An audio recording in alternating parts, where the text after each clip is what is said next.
Travelers following the route of the Santa Fe Trail will pass through the small town of Ellenwood in central Kansas. This is where the trail converges with the Arkansas River. Following along the river to the west, the trail passes by notable landmarks such as Pawnee Rock. Farther to the west, the trail arrives in the town of Cimarron. The riverbed is now dry where a broad river once flowed. Those choosing to follow the shortest route to Santa Fe would head off across an arid landscape where water sources were scarce and the risk of dehydration and death was significant. They aimed for the Cimarron River, following it past another major landscape feature called Point of Rocks, one of several so named along the trail.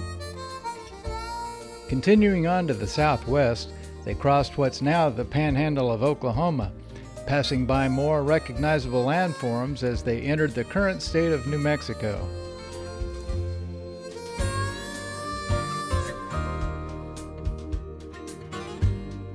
They crossed the Canadian River and headed on toward a large formation that seemed to resemble their own mode of transportation.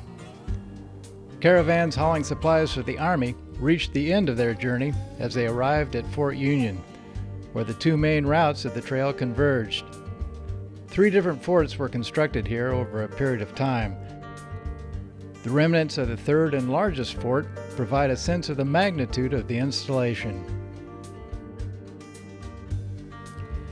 Those moving on down the trail to Santa Fe passed by the remains of a Pueblo people that had been subjugated by the Spanish, providing an opportunity to reflect upon the clashes of culture that involved revolt and repression. Arriving at the outskirts of Santa Fe, modern travelers are greeted by an artist's rendition of a wagon starting its final descent to its journey's end. The old Santa Fe Trail carries on downhill, passing more iconic structures as it winds its way to the plaza in the heart of the city.